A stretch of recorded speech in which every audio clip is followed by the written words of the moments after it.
Hello everybody, this is Triforce Android, aka Sleepless Night, and welcome to my stream and playthrough of LEGO Jurassic World. So, yeah, I can already hear people wondering why on earth I'm playing this game instead of My Hero Ultra Rumble like I've been doing for the past several weeks. Well... okay, here's the thing. The last time I was streaming My Hero Ultra Rumble, I got really angry due to how badly I was playing and how quickly I was getting KO'd and not doing so well in the game. And unfortunately, I lost my cool so badly that I said some pretty bad words, and I even told one of the enemy players to go to some place unnamed that I'd rather not say.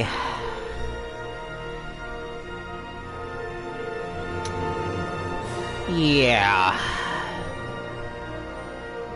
I, don't really like the fact that I say bad words at times, and by this point, I need a break from the game. So, to anyone who is waiting for me to start Ultra Rumble, I'm sorry. I can't play it for a bit. I'm taking a week-long break from the game. Because not only did the game make me say some really nasty words, as well as tell one of the enemy players to go to some place unnamed, but I also got so mad that I hurt my shoulder. I got that stressed out from the game.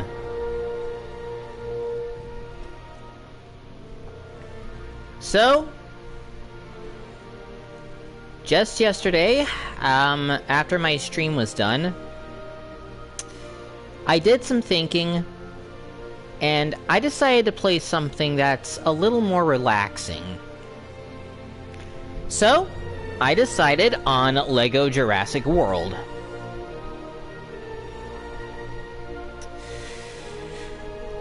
Yeah.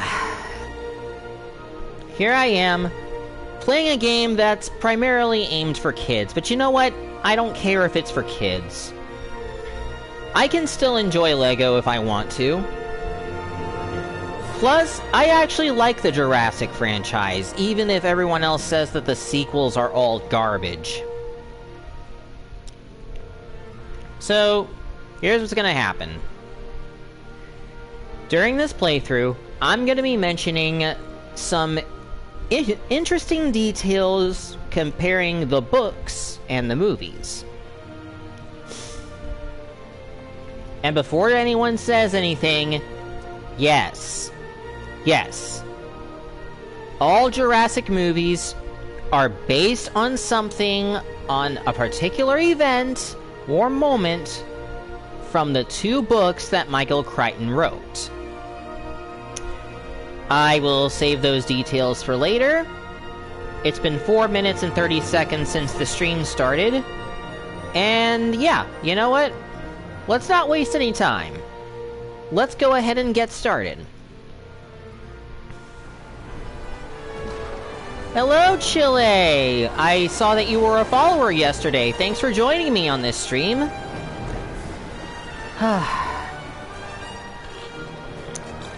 I hope you're okay. I hope you're ready to see some dinosaurs in action and some LEGO stuff. Also, the other reason I decided to play this game is because, well, this is actually the first LEGO game I ever played.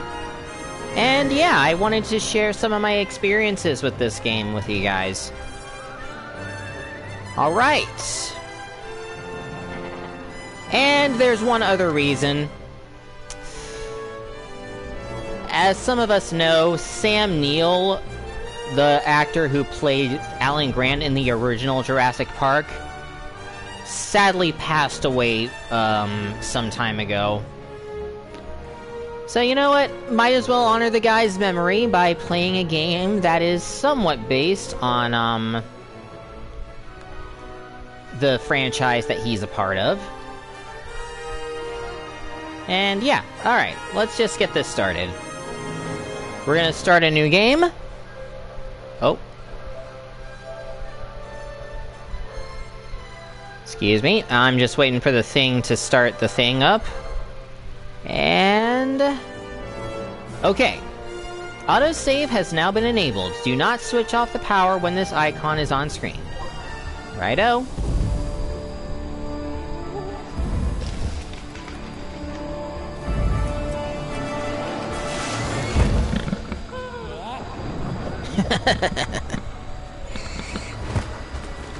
Alright. Very similar to how the, movie opens up.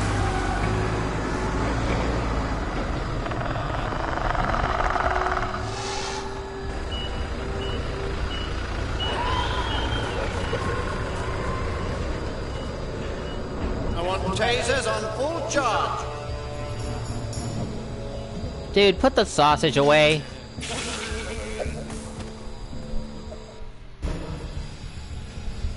Alright.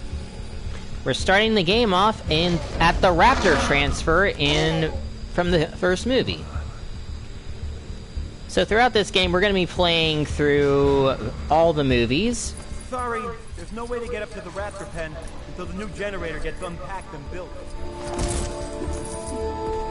Alright, so we're starting off playing as Robert Muldoon. Oh yeah, this is good coffee. It almost makes up for the danger and humidity. Bring it all the way for you. Better dangerous. Oh, whoops. I kind of forgot that Muldoon can shoot stuff. Alright, so everyone who has seen the movie knows how the movie starts off. It starts off with this scene here, where Muldoon and some of the workers are trying to transfer a raptor. Oh gosh, that is way too loud. Hold on. Okay, there we go. Although, I will go ahead and mention that the way the book opens up is very different. If there are any kids in the room with you, I urge you to get your kids out of the room right now for just a few seconds. Because, well, I'm just gonna come around and say this. The book is anything but kid-friendly. In fact, both Jurassic novels are not kid-friendly whatsoever. Alright. Alright, did you get your kids out of the room? Yeah? Okay, good, good. So let me go ahead and mention what happens. So first off, the book does not open up in the jungles of Isla Nublar, or Isla Nublar, as a lot of people like to say. Instead, the book opens up with explaining how Hammond came to get his funding for Jurassic Park. You have to kickstart it with your sunrise. And trust me, this is actually something very important that a lot of people need to understand. I've seen those people review, don't try licking the ends of these things. Jurassic World Fallen Kingdom, which is a movie I happen to like. And what a lot of people fail to realize about Fallen Kingdom is Flint Lockwood. I understand some people think that Flint Lockwood may have come from out of nowhere, but that's just not the case. Flint Lockwood was actually based on a character from the book. He was based on the guy Norman Atherton. Turns out, in the book, Atherton was the guy who helped Hammond fund Jurassic Park to begin with.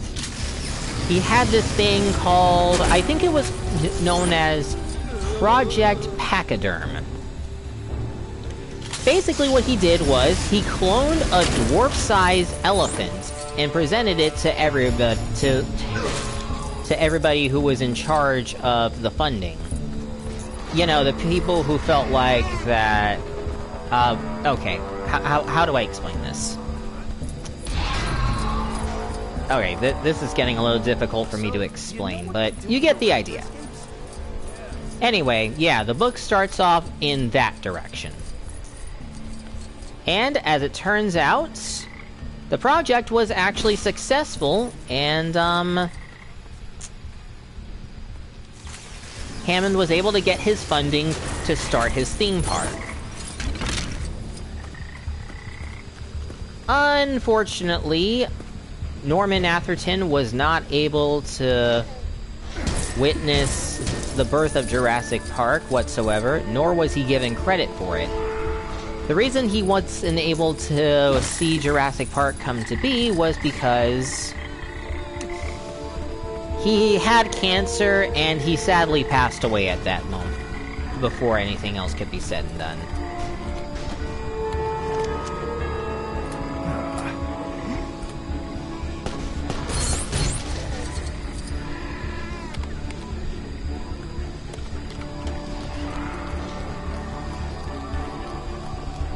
So, now you know how the book opens up.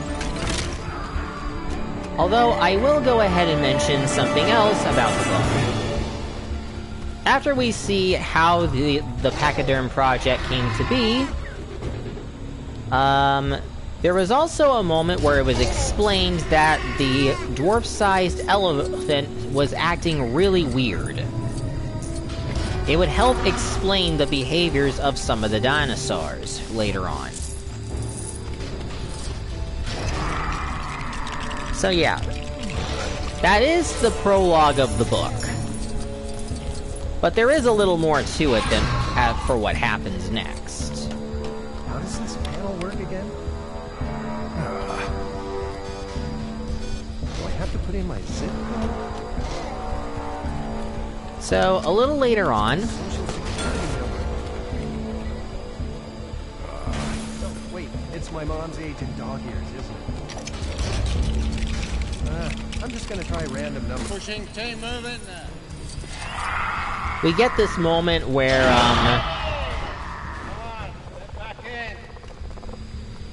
where we see some people on an island that's a little bit far away from Isla Nublar, or Isla Nublar, however you want to say it. And,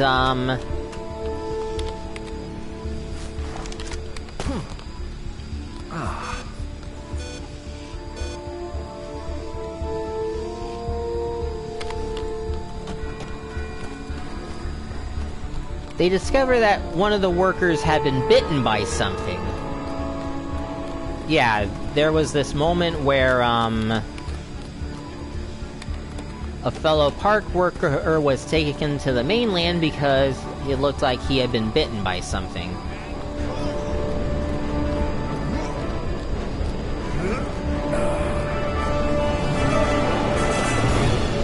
And the only thing he kept saying was, Raptor. Somebody punch in the security code again. The doctors in the book were very confused as to what he was talking about. But he kept saying the word raptor over and over. X triangle square. X triangle square. There we go. Raise the gate.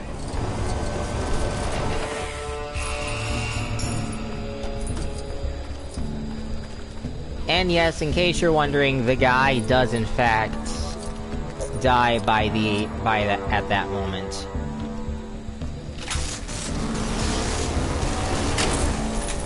So yeah, first death fairly early at the start of the book.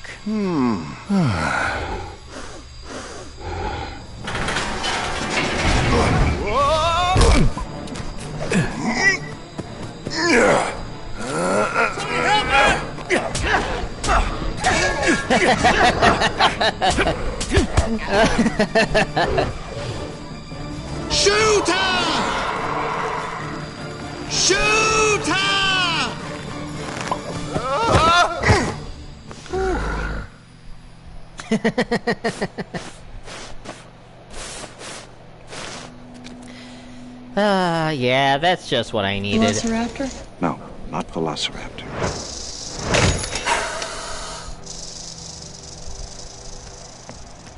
Maybe one of the other dig sites has turned up something.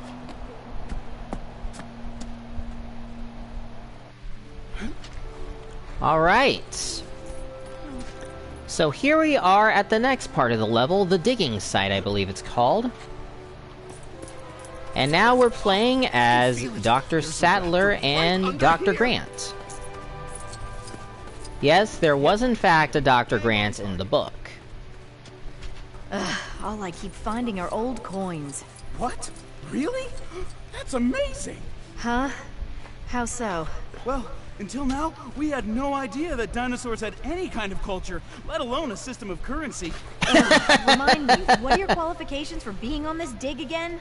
I own a spade! Oh my gosh.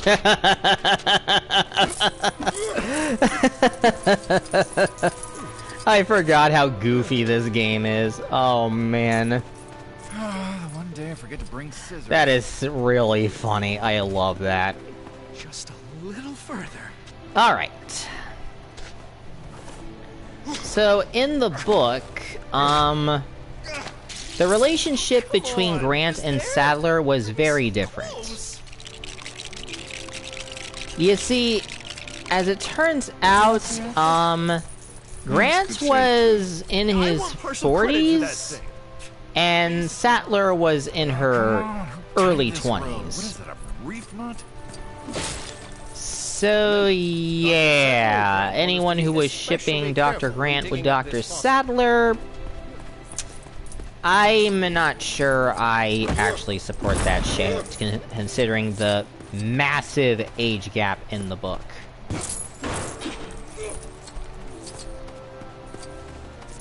I know it's a little disappointing to hear, but it is what it is, and remember, the book came first. I'm pretty sure Crichton had no intention of shipping those two to begin with.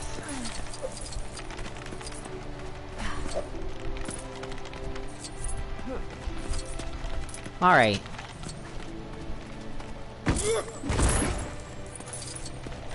Alright, I've been playing as Grant for a bit, so I'll switch to Ellie now.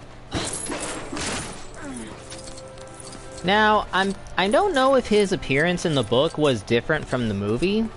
Maybe it was. I did see a depiction where Grant has a beard from the book thing. From the, book.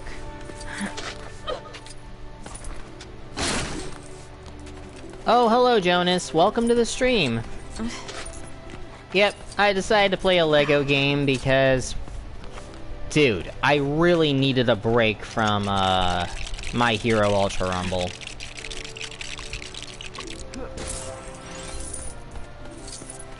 I'll upload the stream onto my YouTube channel, don't worry. Alright, let's see. We're just gonna use this now. Oh, sure. Do as I say, not as I do. Next time, I'm just bringing a sandblaster.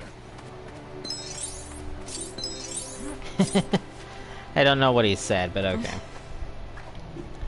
Oh, right. Only Grant can do that one. Alright. There we go.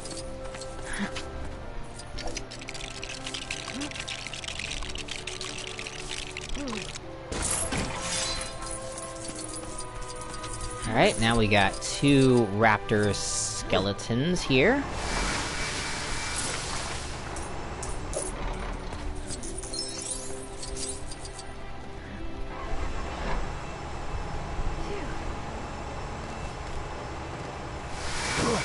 And brace yourself for this stream, man, because I'm gonna be bringing up a lot of knowledge from the...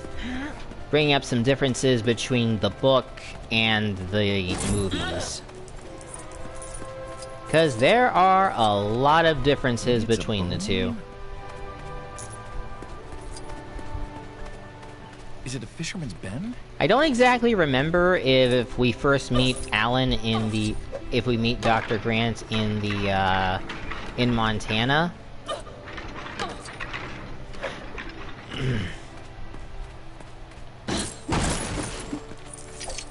There we go.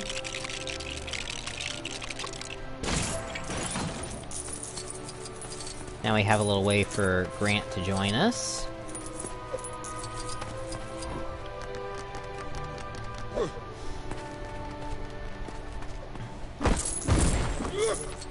Was this thing glued in there?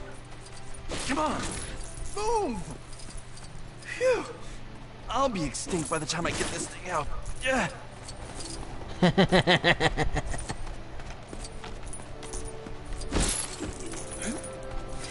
I needed some goofiness after yesterday.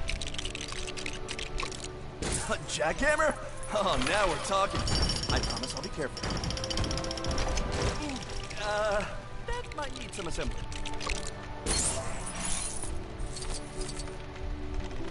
Did you mean Unite or Fortnite? I have a feeling you may have meant to say Fortnite. 6-inch retractable claw, like a razor, on the middle toe. Alright, now we have the Raptor Claw for Grant. Unite, I've never heard of that. Dr. Grant, Dr. Ellie, we're ready to try again. I hate computers. Feelings mutual.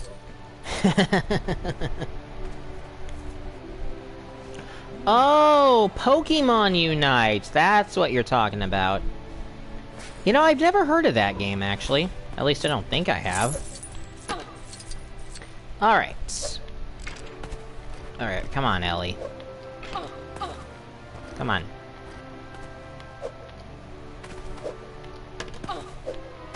Okay. Sometimes the jumping for the female characters can be a bit awkward. Ellie, I need you to climb up there, please. Okay, maybe if I just... There we go. There we go. Grab that thing there. Okay. Well, glad you found a game that you can enjoy. I myself am gonna start playing Bravely Default. Be careful. That rope's holding up, some, you know, oh, no, what's it called? No, it's on the tip of my tongue. Delicate equipment. That's it. It was holding up a bunch of delicate equipment. Oh, sorry. Man. I'm feeling a little better already after the amount of stress from yesterday. Preserved Compsognathus thigh. Really? No. That's mine. I had chicken legs for lunch. Oh, man. Okay.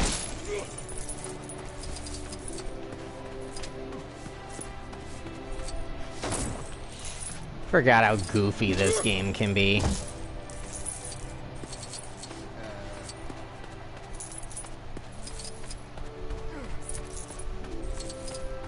So, while I'm busy with this part, how about we all take a moment of silence to honor Sam Neill?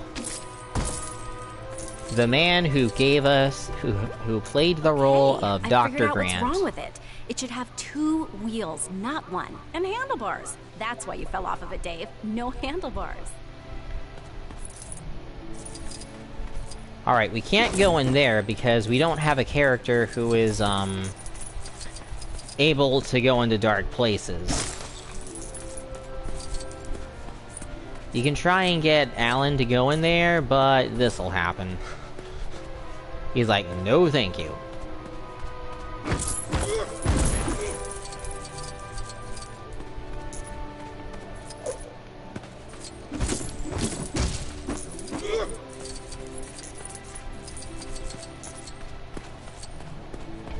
Alright.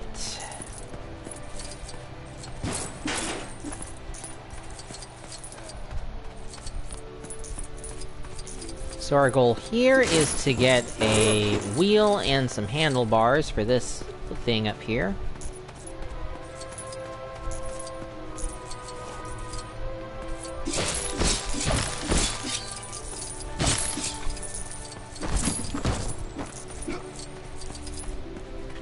Alright, there's our wheel.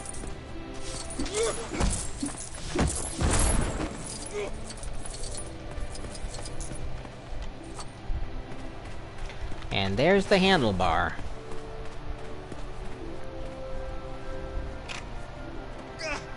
Oh, yeah, that's much safer. It was really hard to just balance on it.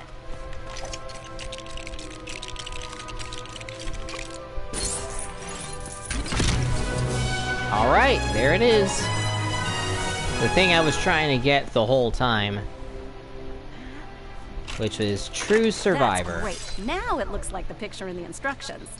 Shoot the radar into the ground and the bone bounces the image back. The program is incredible. 2 more years and we won't have to dig anymore. There's fun in that.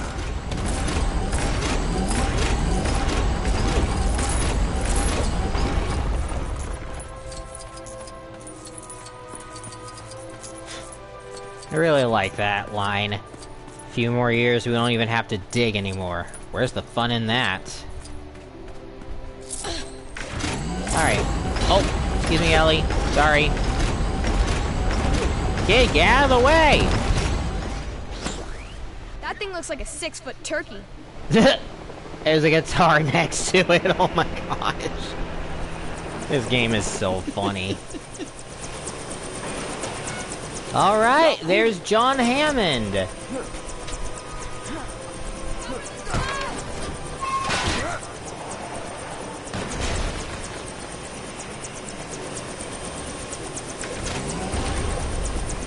Which brings us to another interesting, compare and contrast for this.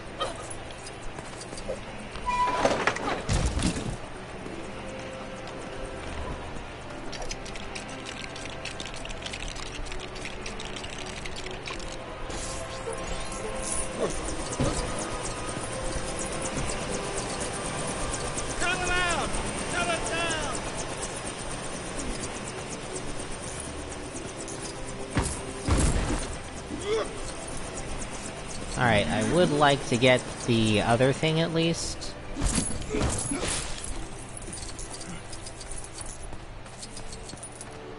Which one is it? Is this it? Yep, there we go. I'm not gonna be able to get everything in during the first playthrough of each level.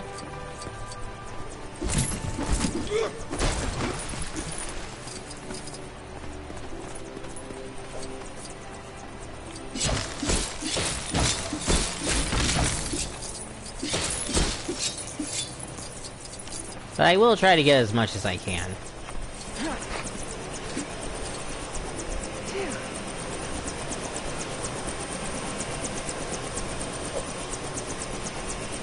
Oh. I think I know where the fourth one is, but we need a small character for that. Anyway, let's just wrap up the level. Who do you think you are? John Hammond. I own an island. Kind of biological preserve. Really spectacular. Spared no expense. Our attractions will drive kids out of their minds. If I could just persuade you to sign off on the park, I could get back on schedule. What kind of park is this? It's right up your alley.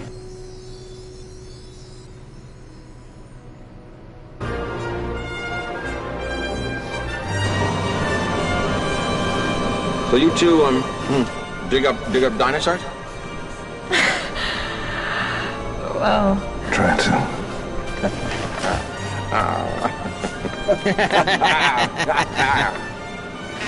You'll have to get used to Dr. Malcolm. He suffers from a deplorable excess of personality, especially for a mathematician. Chaotician, actually.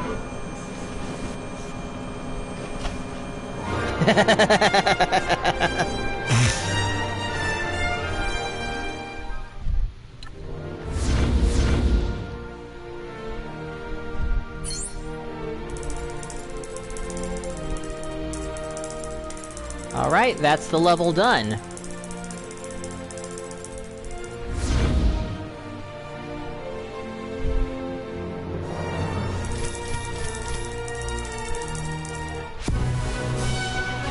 that's our first true survivor thing.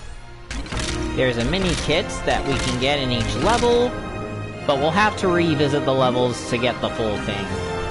So, we unlock characters. We've got Alan Grant, Montana, Ellie Sattler, Montana, Joffrey Brown, Robert Muldoon, Dig Site Volunteer, Dig Site Kid, and that's it. And we get Jurassic Park Responder, Forklift, Road Sweeper,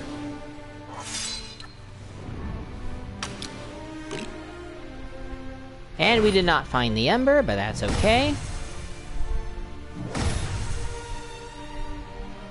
Now, let's continue the story.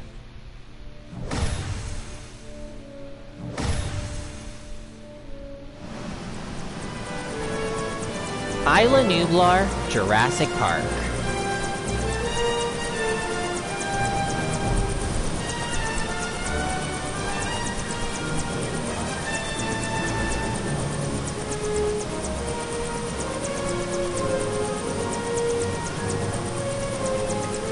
So there are two ways we can go. We can go to the right to do Jurassic World, or we can go to the left to do Jurassic Park.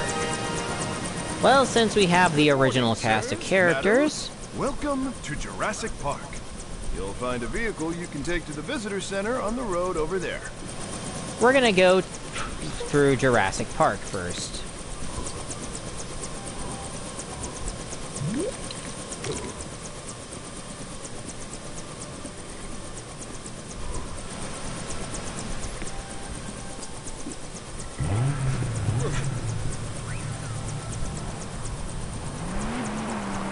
Now we're just gonna follow these light blue things here.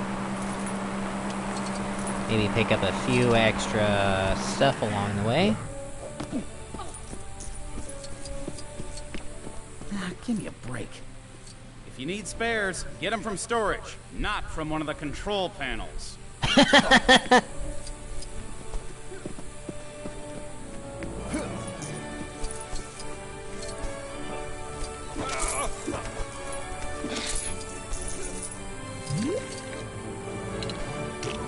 Alright.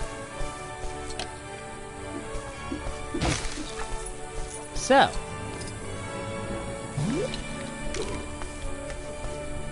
John Hammond in the book. Well, I hate to burst everyone's bubbles, but, friendly and grandfather-like was not part of John Hammond at all in the book.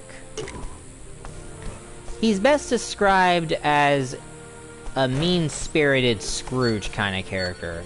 X square X.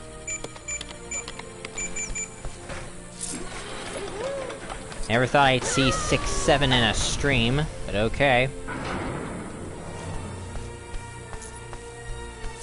Ugh, 6-7 is so outdated.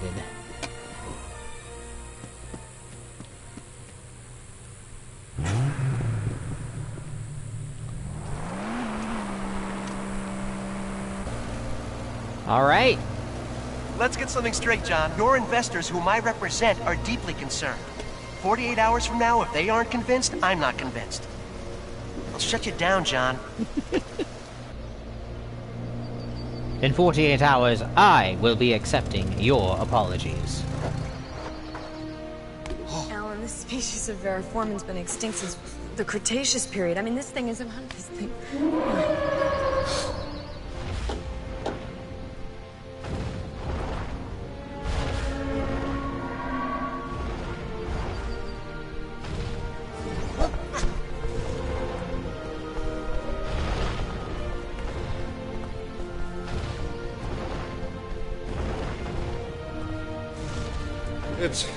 It's a dinosaur. We're gonna make a fortune with this place.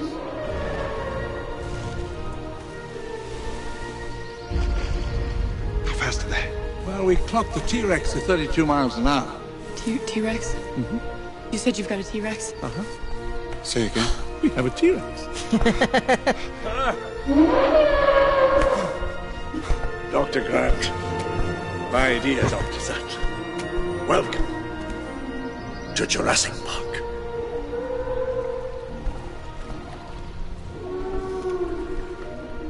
How'd you do this? I'll show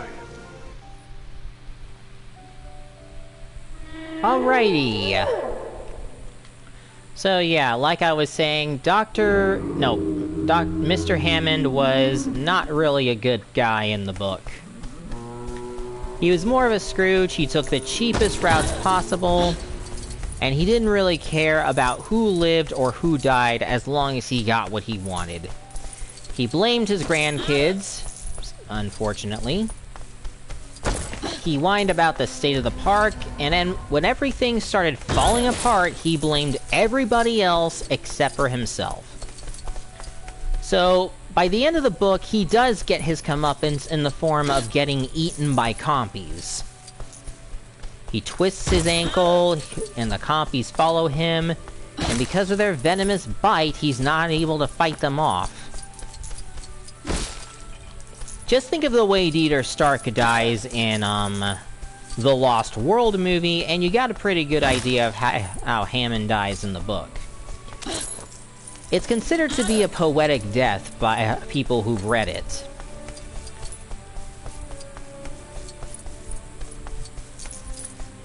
So, yeah, anyway, Dr. Malcolm, one of the best characters of the Jurassic franchise, is in fact in the book. And he does play an important role. Like the chapter where he reveals that the dinosaurs are in fact populating at one point. It is an amazing chapter. If you haven't read it, go give it a read. Better yet, make sure you check out Clayton Forotina's video, How Ian Malcolm Proved That Jurassic Park Would Fail. It's a very scary read, but holy mackerel, it is so well written by Michael Crichton. There's a reason Crichton was called the master author. And about Malcolm, he does die at the end of the first book, unfortunately, due to morphine overdose. But there is some other thing we need to know about up here. It's the fact that,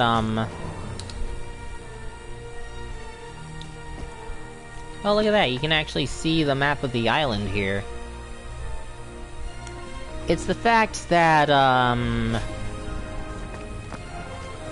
his death gets retconned at the end of the book. Well, at the start of the Lost World novel, anyway.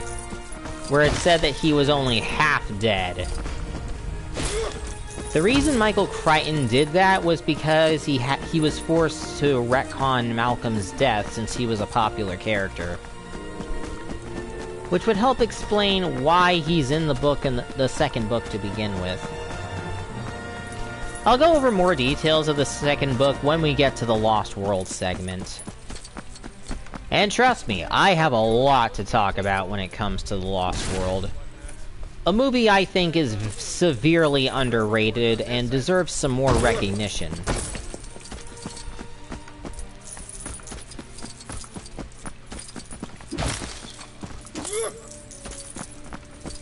Alright. And Geraldo, well, while he was a bit of a scumbag in the movie, in the book he was more of a badass. I think he actually helped take out some raptors in the book. It's been a long time since I last read it.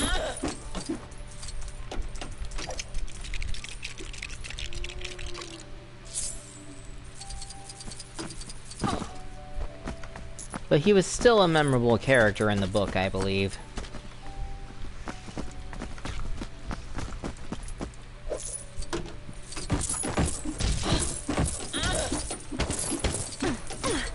Oh, sorry. There we go. With that done, the gate will now open, and we can continue the story of Jurassic Park.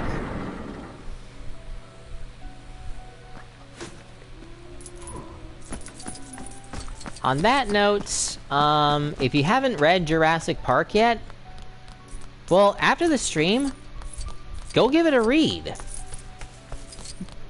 But just a heads up, it's really scary. Like, there are scenes in the book that do make it into the movie, but they are way more graphic in the novel. But once you're done reading the book, I guarantee you'll be happy that you read it. Alright, anyway. Let's move on with the story, shall we? As soon as I collect these, there we go.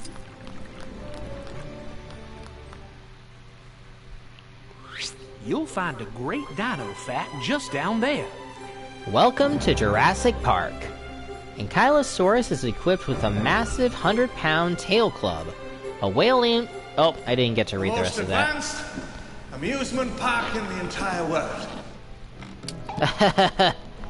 Are you sure about that, Hammond? Wait till you see how disastrous things become in the book. Just one drop of blood contains billions of strands of DNA, the building blocks of life. 100 million years ago, there were mosquitoes, just like today.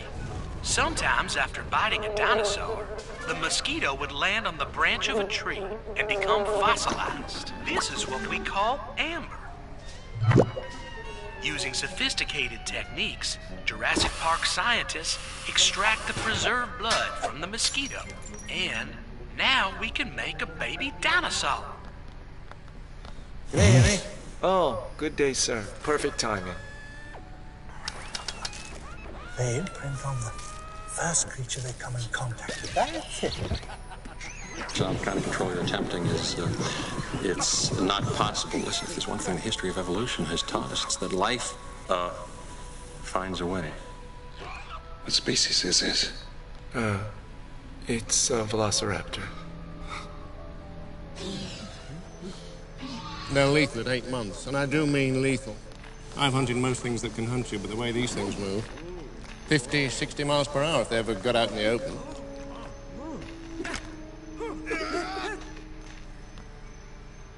They remember.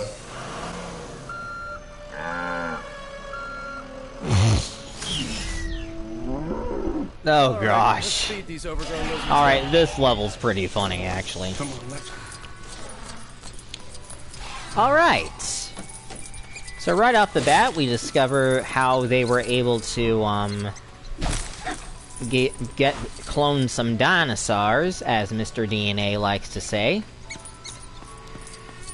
So, if you recall in the movie, when they extract the DNA from the fossils, they notice some gaps in the sequence.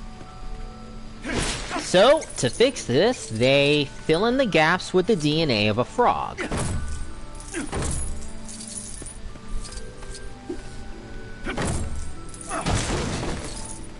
But the novel mentions that it is possible that they used DNA from other animals to do the same, which does lead to the chapter I was referring to before. So, here's what happens. Well, these cages aren't going to be big enough. You can barely fit a goat in them. At the start of in the chapter, Grant and the others are on a tour of the island, just like in the book, and they come across a nest. A raptor nest. And as you can imagine, Hammond is very stumped by what he's seeing. He has no idea how it's possible for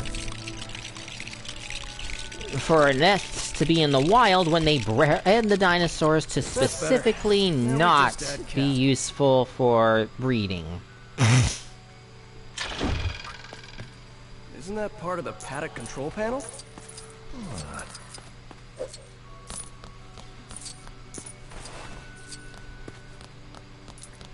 So, in order to figure out what's happening, and to prove that Jurassic Park is failing, Malcolm decides to do a little test. He calls on Mr. Arnold and tells him to give them the number of all the animals in the park. Arnold does so. Total animals found. I believe the number was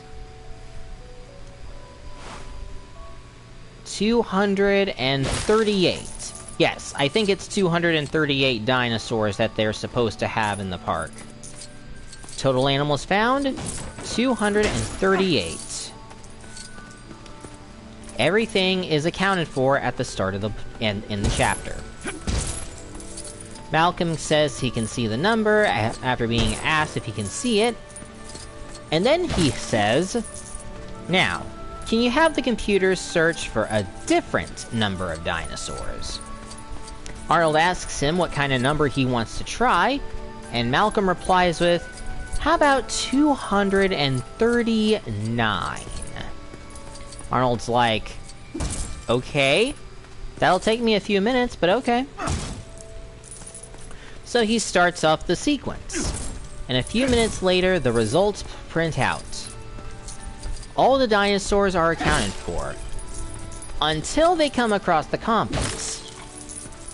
The total number found expected is 49, but the total number found is 50.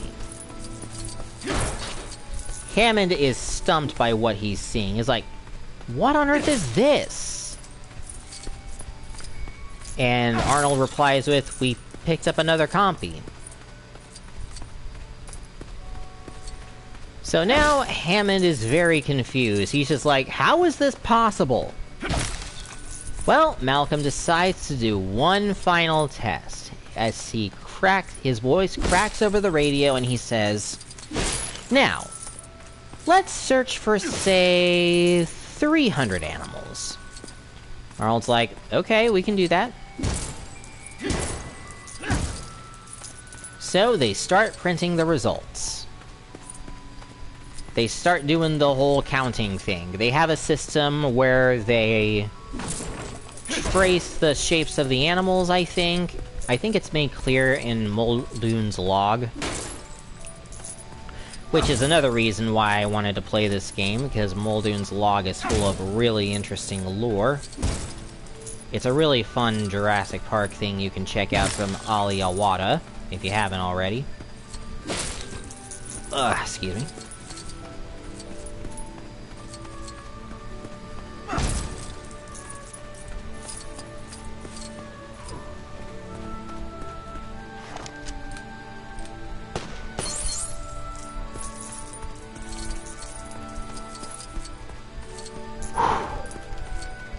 Just trying to remember what else is there.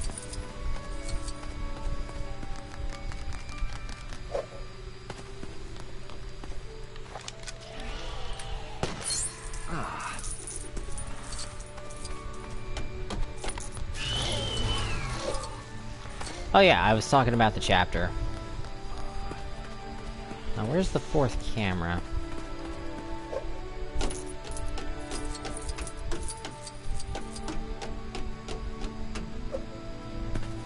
The results start printing out. First it's 240. Then it jumps to 252. Then 264. Then 280. Then 290, I think. 290. No, wait, 288. And the numbers just keep rising up.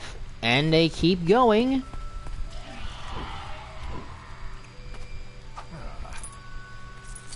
Until, by the time they pass the 288 mark, the screen says, "Error. 300 animals not found." Hammond smirks to himself and he goes, "See, it was an error." But oh man, when the results print out, things really get crazy.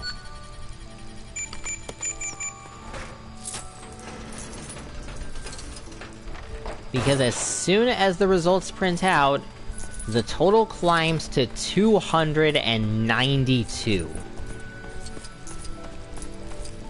it seems like a lot of the dinosaurs' populations are accounted for. The computer is able to find both of the Wreckets, both of the Rexes, all 7 Trikes, and all 8 Dilophosaurs, and so on. Unfortunate, but it seems that there are some other dinosaurs that are very numerous as well.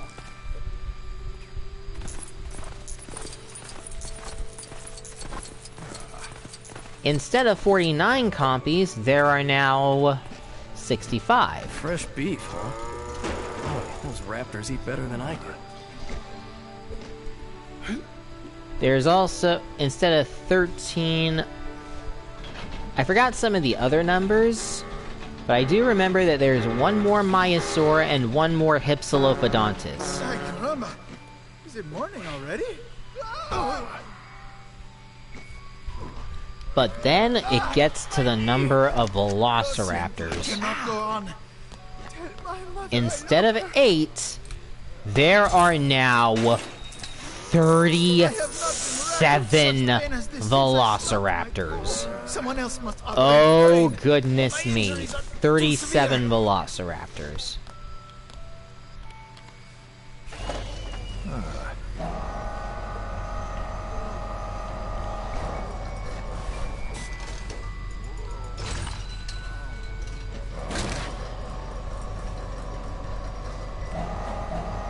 Sorry, Bessie. I find it kind of funny that, in Muldoon's log, it's one of the workers keeps calling the cows Mildred. What are they doing? Feeding them. The essence of chaos. Oh gosh.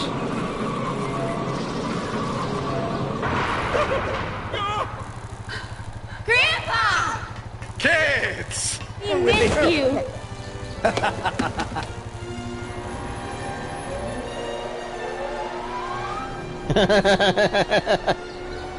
Oh man. These will be your transports for the afternoon. No driver. No driver. They're electric. They run on this track in the middle of the roadway here. Spared no expense. Oh gosh. Welcome to Jurassic Park. Still not clear on chaos. The shorthand is the butterfly effect. A butterfly can flap its wings and be king, and in Central Park you get rain instead of sunshine. Look at this. See? I'm right again. Nobody could have predicted that Dr. Grant would suddenly jump out of a moving vehicle. Alan?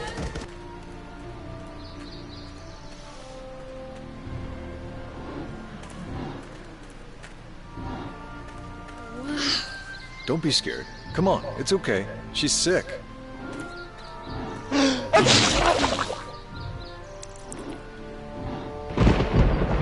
I have to insist that we get moving. You know, if it's all right, I'd like to stay with Dr. Harding and finish up with the trike. Sure. Seems to happen about every 6 weeks or so. I'd have to see the dinosaurs dropping. Ugh. Alright. So now we've gotten to the checkpoint of this area. This level. And now we're playing as Dr. Sattler and Jerry Harding. I think Harding was in the book, but I don't remember what his big role was.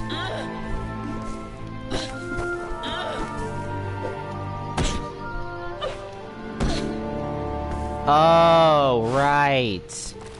Ellie can plant some plants and make them grow. It's been a while since I actually played this game. Alright, and that means... Whoop. Oh wait, I think Dr. Harding can do this part. Just gonna hop on up here, and then... Can he go inside? Nope, never mind. Oh, but he can do this.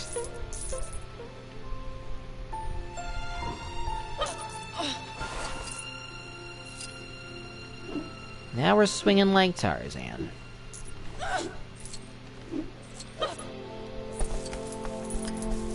Alright, so... Yeah, I don't remember what Dr. Harding's role in the book was.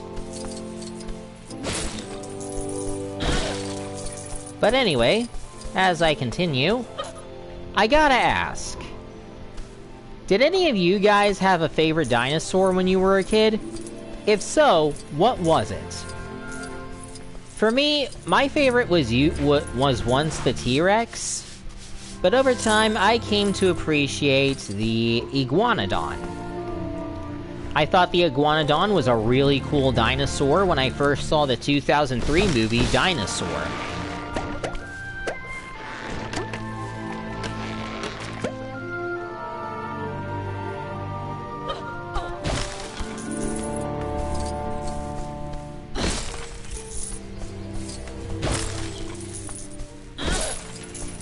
Man, I'm just kicking down a tree that just grew. I feel so bad.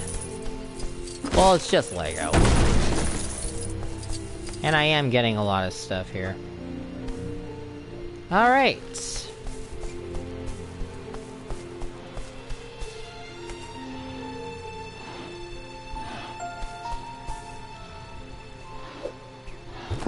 Let's see.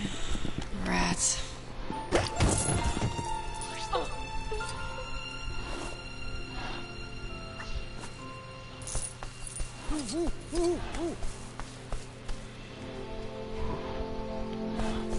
Is this West Indian lilac? Yes. We know they're toxic, but the animals don't eat them. You sure? Pretty sure. Alright. We're about to get to one of my favorite parts of this game. Alright, we got another plant that Sadler can plant. Or take care of, at least.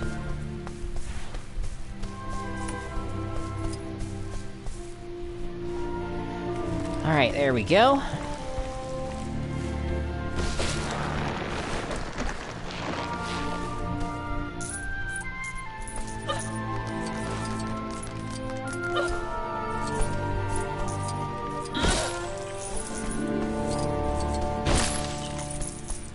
You know, it's kind of funny how Ellie is the one who can handle going into dino droppings. Whereas some other characters are like, nope, we don't want anything to do with that.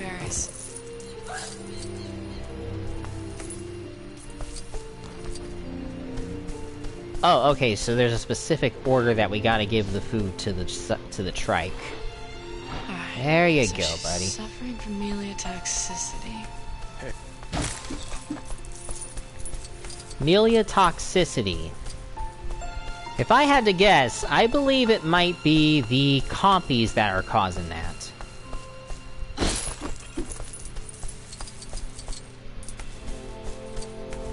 Like I said, the compies do have a very venomous bite in the book.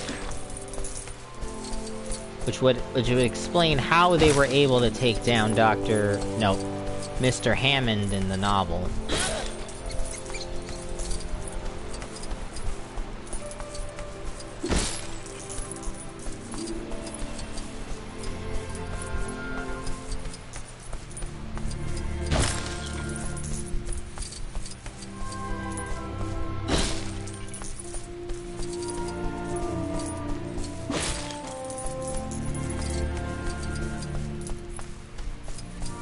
Alright.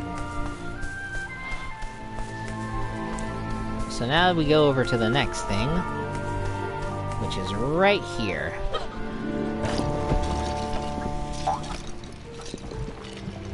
That's so odd,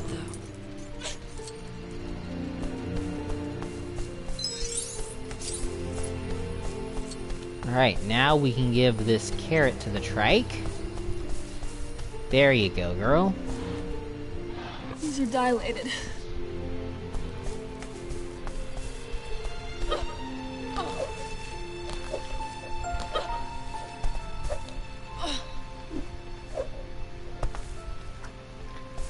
Alright, now we give this apple to the trike. There you go, lady. Lady Morgana, I think is her name. No, Lady Margaret. It's okay. I'm impressed, Dr. Sadler. She's looking right as rain again. Speaking of which, we should get back to the visitor center before the storm catches us. Alright, and now we can control the trike. And with the trike, we can finally break these rocks. And other glowing stuff.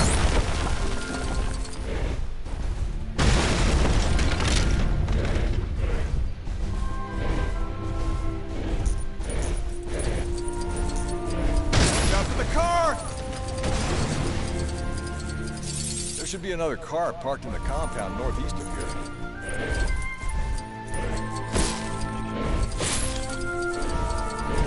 And let me tell you, it's really fun to play with the dinosaurs in this game. Hey, yeah! I don't fancy that dino's chances of balancing on the trunk. We better make another way over for her. Thank you, Lady Margaret.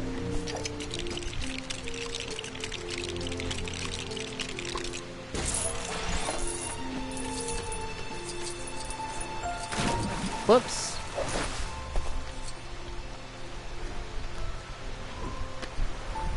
Oh.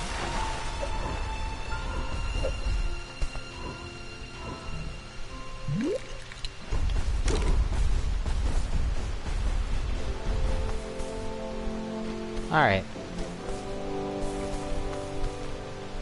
This part's a little tricky. No, come on! Come on, Dr. Sattler.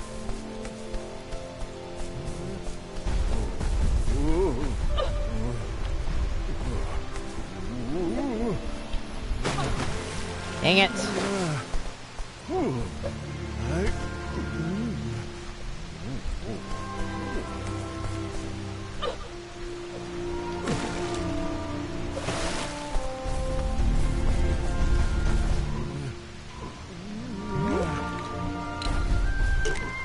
Jerry Harding, what are you doing?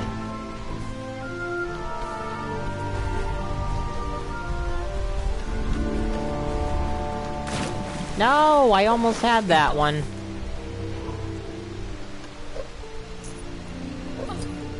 There we go. Oh, right, there isn't a bridge here. Here we go. So it looks like we can now make a little bridge for Lady Margaret to cross. There we go.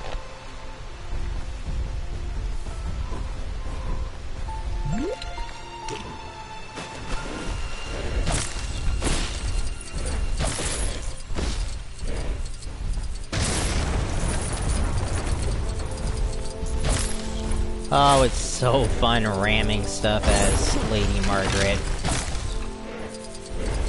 I mean, I don't actually know if that's her actual name in the novel, but I do remember that being her name in, Jurassic Park the game that Tello released in 2011. Yes, there is a Tello game called Telltale, excuse me, sorry, not Tello, what am I saying?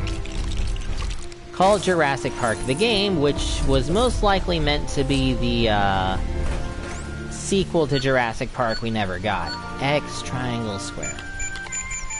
There we go. Good as new.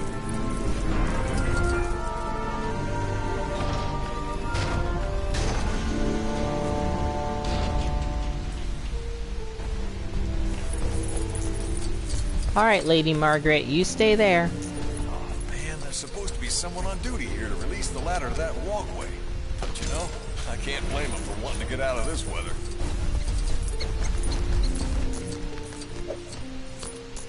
And I guess they took the car with them as well. We better find ourselves a shortcut, Dr. Sattler. Huh, where's the crank off the gate winch gone? I bet some greedy dino ate it. Alright. So now for the other thing we're looking for, which is a handlebar. Because we need Lady Margaret over here to help us out.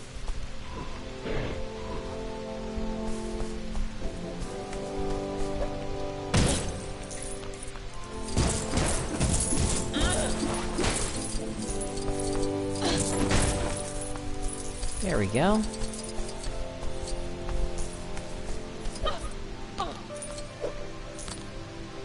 Now we're just gonna push this off.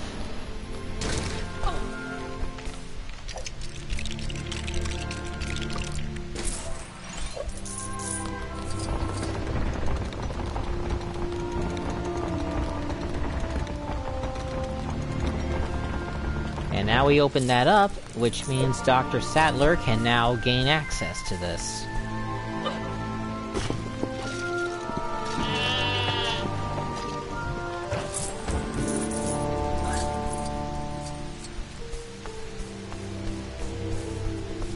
Alright, now that we got this piece, we can slide it in place. And by turning the left joystick in a circle, we can open this gate, thus allowing Lady Margaret to come inside. Alright, lady, come on in. Yeah, I know, I just feel like destroying everything here.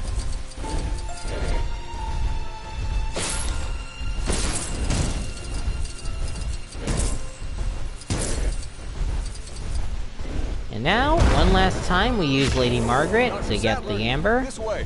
We can get to the visitor center through that hole. And now we can go through here. Thank you, Lady Margaret. Take care. I told you how many times we needed locking mechanisms on the vehicle doors. Item 151 on today's glitch list. We have all the problems of a major theme park and a major zoo when the computers aren't even on their feet yet. Dennis, our lives are in your hands and you have butterfingers? I'm totally unappreciated in my time. You know anybody who can network 8 connection machines and debug 2 million lines of code for what I bid for this job? Quiet, all of you. We're approaching the Tyrannosaur paddock.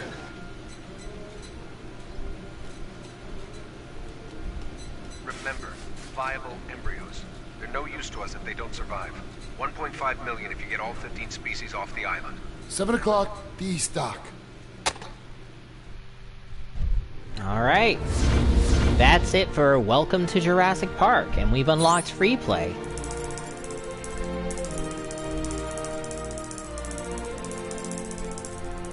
Alright, I'm gonna get a drink real quick, I'll be right back.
Alright, I'm back.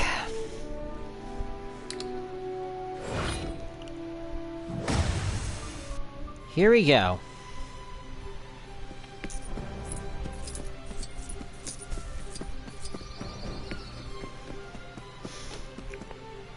So, as we saw earlier, we have Dennis Nedry causing problems in the park.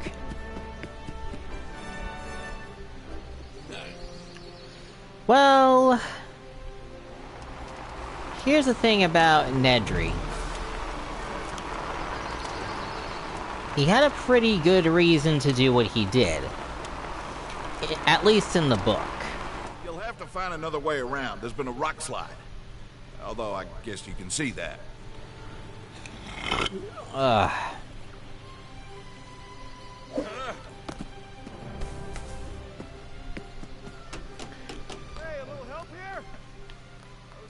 climbing the tree to pet a brachiosaur, but I fell and, well, this happened. Come on, All calm right. me down already. Alright, you asked for it. I'm gonna let you down now. Well, thank you. Here, let me return the favor. You can use this to bring dinosaurs. Worker in peril. Which is particularly handy if there's a wall you need.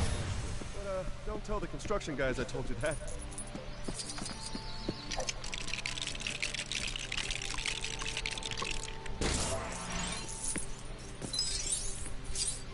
And now with this, we can use the dinosaurs we unlocked.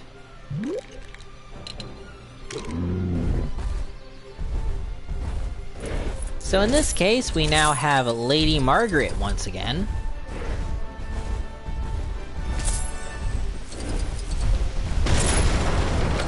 And she'll help open the way over to the next area. They've got me cornered! Somebody! Anybody! Oh, we got Dilophosaurs.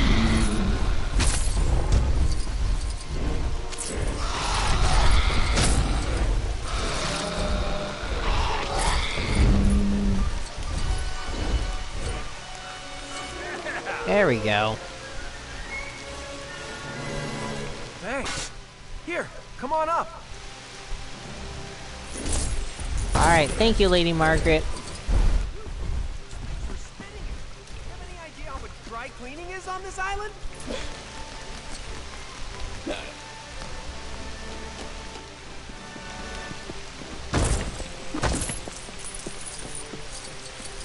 Alright. Oh yeah, Malcolm is the only character we got so far who can,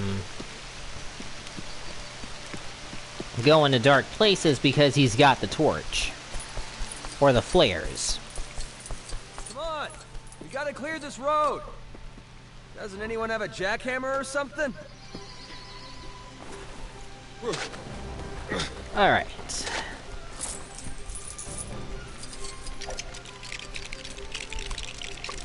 That is just the ticket! Hold on a sec! Alright.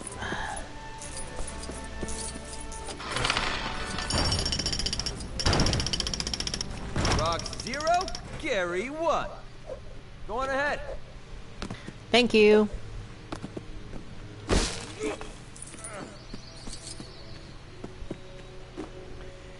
Alright, and now we're coming up to one of the most iconic scenes in the movie.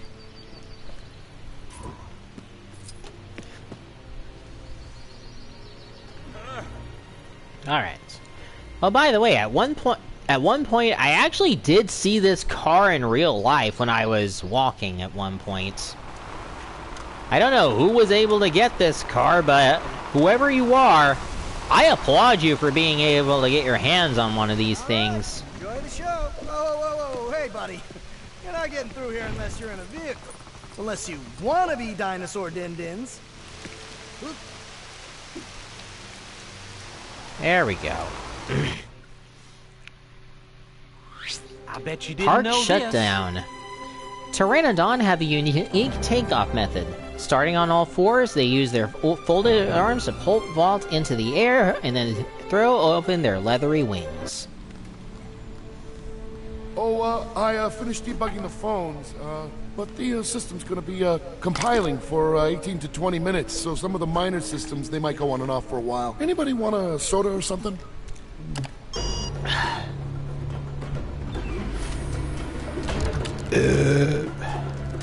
Whoa. Fences are failing all over the park. Security systems are shutting down. Phones are out too. Access main program grid. You didn't say the magic word. I wonder if perhaps you would be good enough to be my bench. Sure. I'm going with him. Hey, what'd I touch? We didn't touch anything. We stopped. You feel that?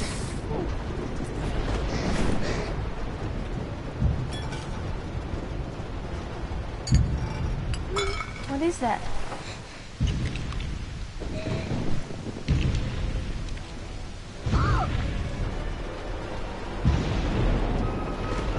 Hello, Rexy. Or Roberta, whichever one you want to be called.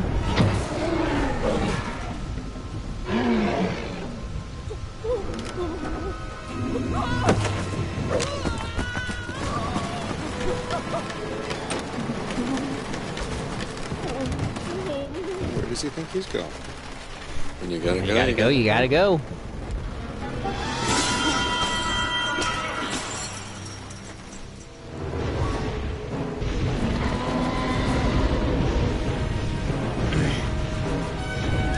Let me just say this. The T-Rex looks really cool in Lego form. Also, Lex, why are you turning the light on, girl?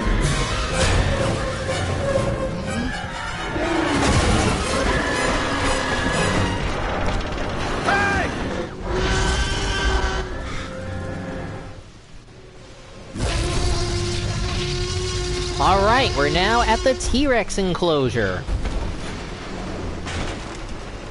This level's a little hard to maneuver at times. I think this will be the last level I do for the day.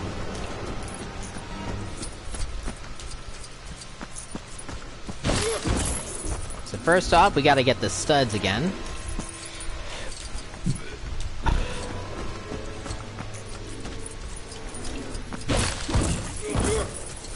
Alright, now something I should mention. In the book, there wasn't one T-Rex, there were two of them. One was a full-grown T-Rex, and the other one was a juvenile.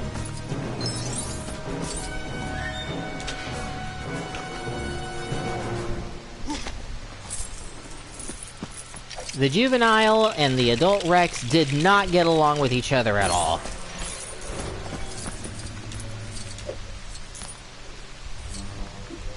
Alright, so we can't do anything for Geraldo until we get the stuff we need. The character, anyway. We need somebody who can use bolt cutters, but we're a long ways away from that anyway.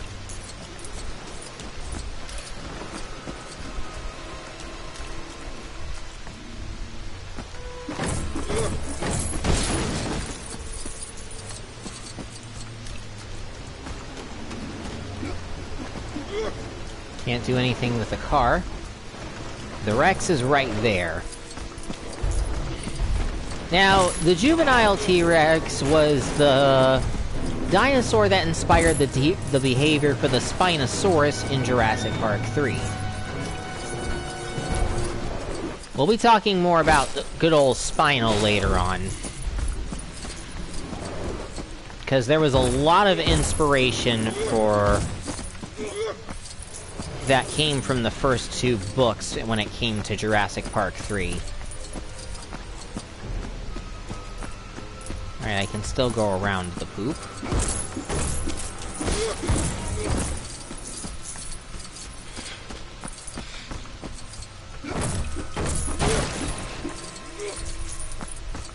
Alright.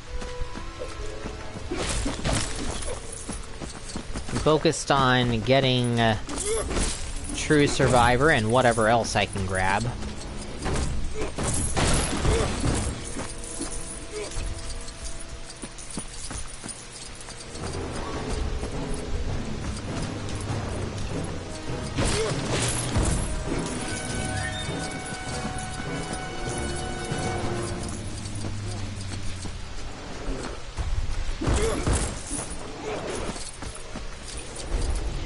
So yeah. The scene where the Rex breaks out of its paddock, that does happen in the book. But I should point out that the way it happens is actually kind of scary.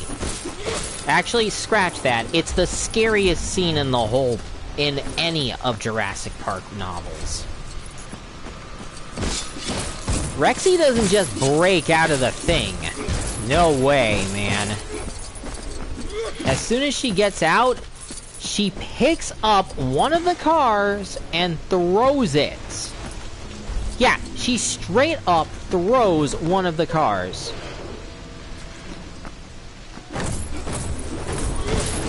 Which is something that you get to see happen in the Sega Genesis game.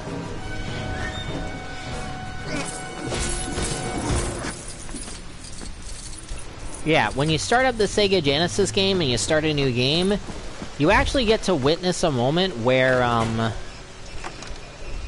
the Rex picks up one of the cars and then throws it. It's a really scary moment.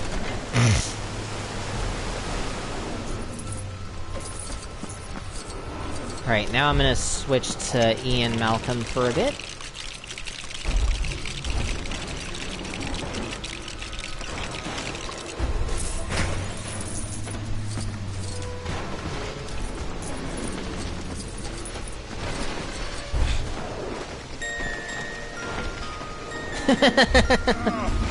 I like the fact that it plays the Jurassic Park theme. Hey, hey, hey! Oh yeah. Gotta make this game really silly. There you go, Rexy, and something nice and chewy to play with.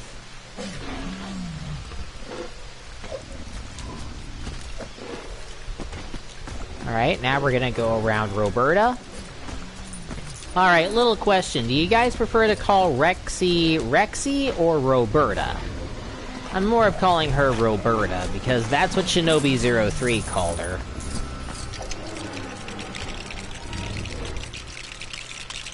Alright, now we're gonna build something right here.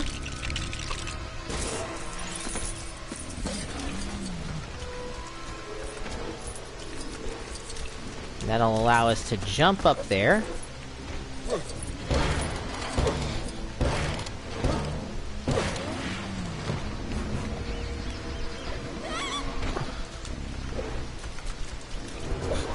Alright, now we're gonna help Lex out. Oops, sorry Lex. Right, I have to keep pressing the circle button repeatedly. There we go. And unfortunately, Tim's still trapped under there. Now we've unlocked Lex Murphy.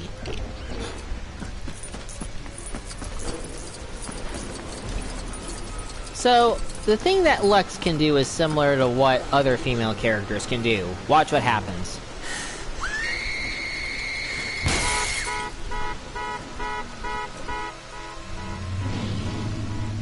She can scream really loudly and break glass.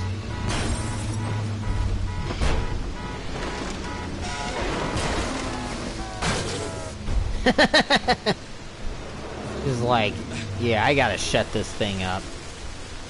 Ian, freeze! Get the kid! Get rid of the flare!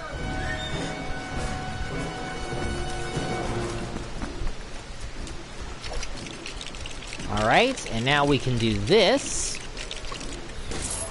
So at the moment, Dr. Malcolm is keeping the Rex occupied.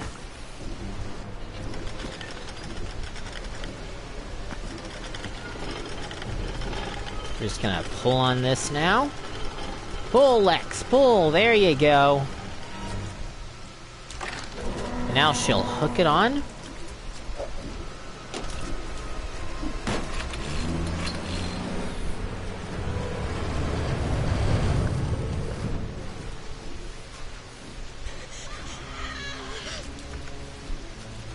Come on, Lex, help your brother out. There you go.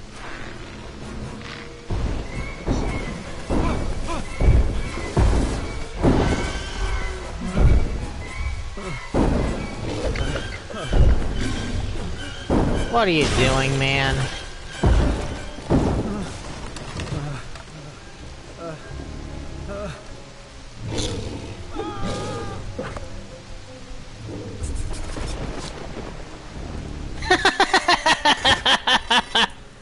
I like the way Rexy just wiggles an eyebrow.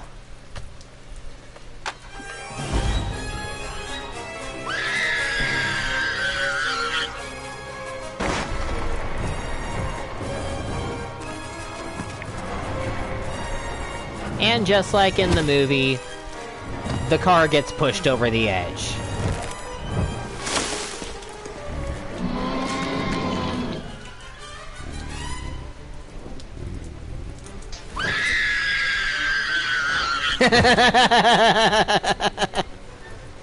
Just the fact that Rexy was just standing on the rope, it was so funny. Tim! Timmy! Alright. We're now in part 2 of the level. And now we gotta help Tim get down from where he is. So yes, Lex can scream really loudly, but she does have another use. You'll get to see... Uh-oh.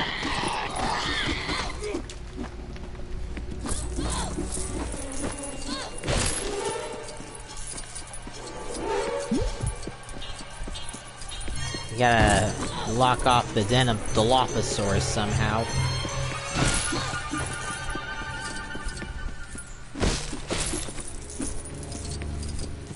Trust me, Lex does have another use here. She's one of those characters that can throw stuff. Look at this. So she can throw baseballs to destroy objects. It can be helpful in the future. Oh no, that poor little piggy's stuck. Can I hit him?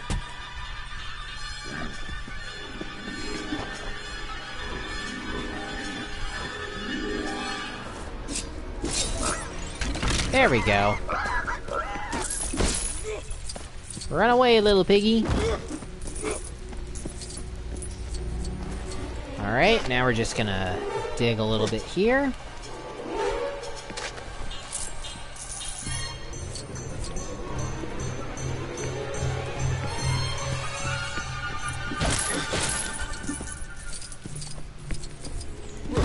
Destroying a lot of objects will get us the stubs we need.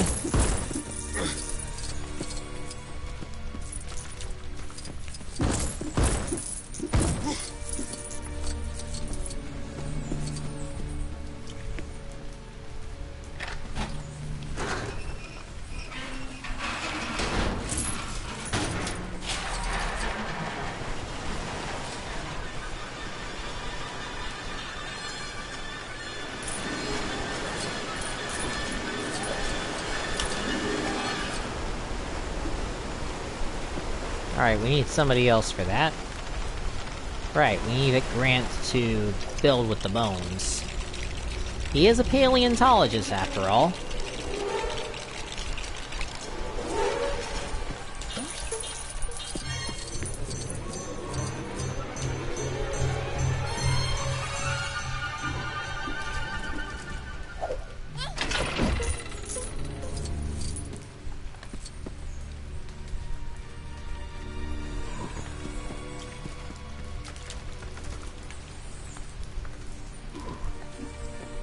Right. There we go. Oh.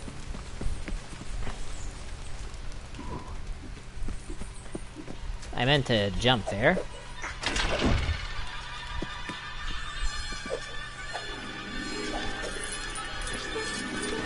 Okay.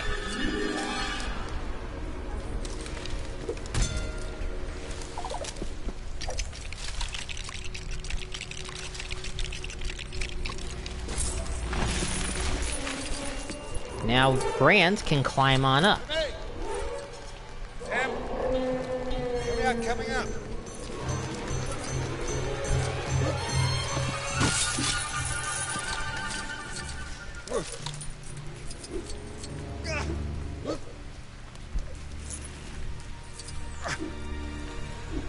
Whee!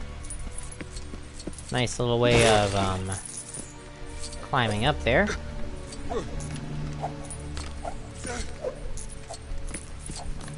Okay, we need to wait for Lex now. And now we can do this. See, Lex has her uses.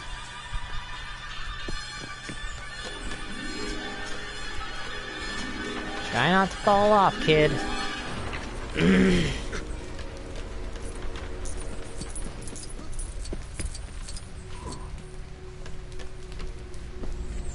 Alright.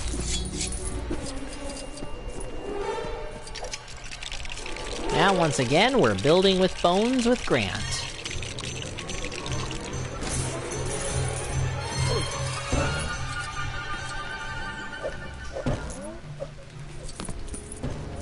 Oh, nice.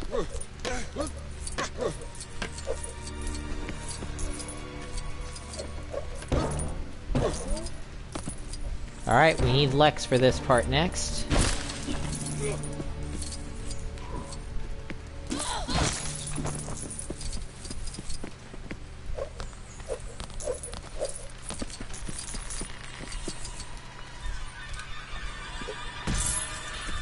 There we go.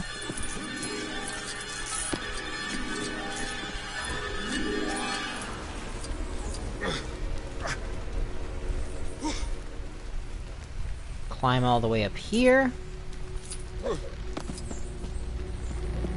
And now Grant can use the vines to use his raptor claw to cut the vines down.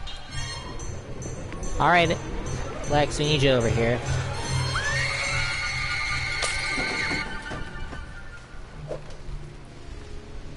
You okay? Let's throw up. Oh, That's poor okay. Timmy. Just give me a hand.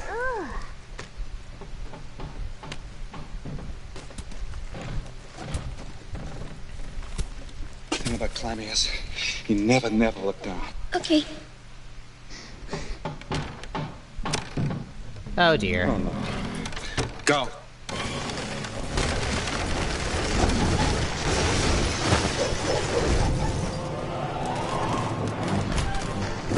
Oh, this part.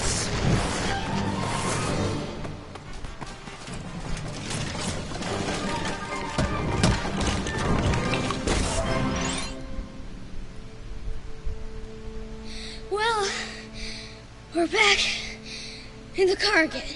Oh, at least you're out of the tree. Okay, this part's pretty funny. Where's the other car? Alan! Alan!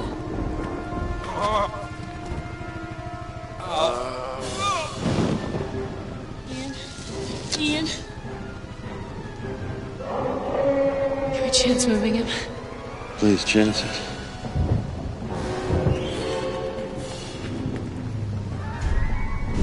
Yep, there's the Rex.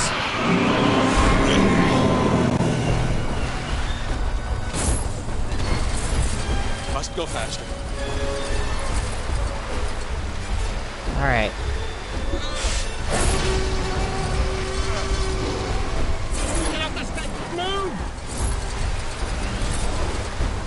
Come on, Rexy, open up.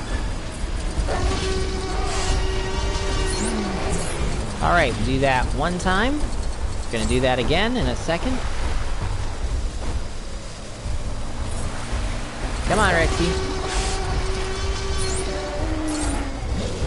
Now we're gonna do it one more time. Come on, Roberta, open up.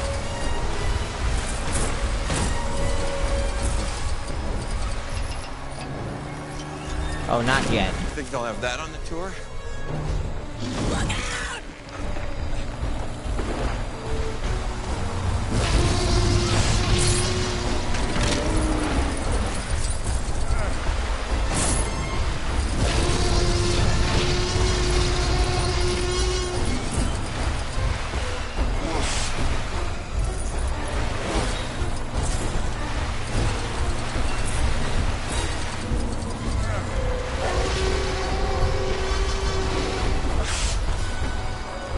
Missed us, Rexy. Oh, I didn't get true survivor here. Oh well. Remind me to thank John for a lovely weekend. We will never find the commander that we used. He's covered his tracks far too well. You didn't say the magic word. Please! You didn't say the magic word. Shutting down the entire system. The only way to wipe out everything that he did.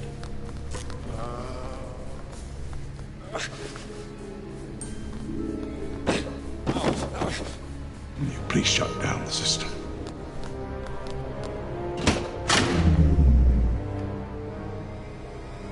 It's okay. Look, see that? It's on. It worked. The shutdown tripped the circuit breakers. 3 minutes, I can have the power back on in the entire park.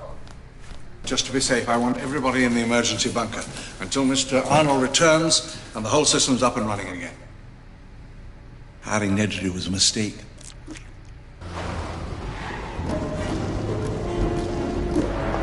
Should have been there by now. Oh, Nedry. Your end in the book is way more gruesome than the movie. Although here it's more comedic.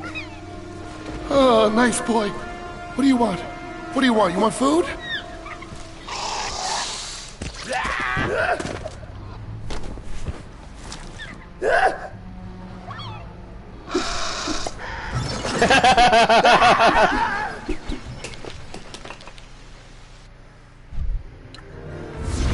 Park shutdown. That's the end of that level.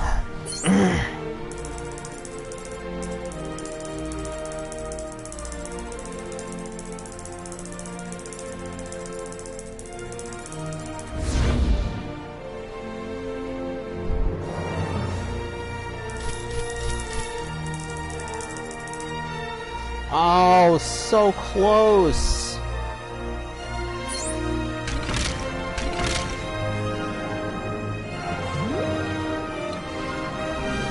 Got Ian Malcolm, Lex Murphy, Ellie Sattler Raincoat, Robert Muldoon Raincoat, and that's it.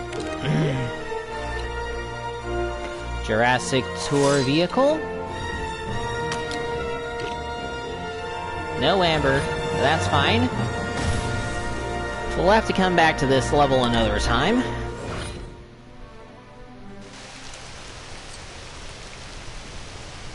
Alright.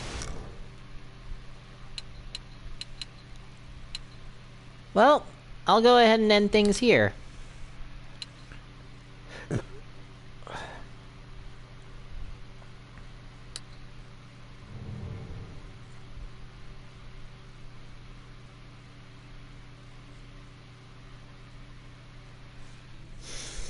Well,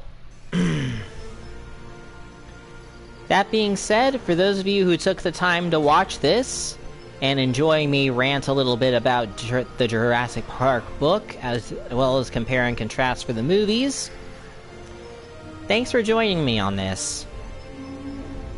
For the rest of this week, I will continue to play LEGO Jurassic World, because like I said, I need a bit of a break from My Hero Ultra Rumble. I don't want to have to endure the stress of, being bad at the game and just causing a bit of a swear storm like I did in my last stream. But I hope that you'll join me for the next video, which I will be doing tomorrow. So, until next time, this is Triforce Android, aka Sleepless Nights, and I will see you next time for more LEGO Jurassic World. Take care, everybody, and thanks for joining me on this adventure.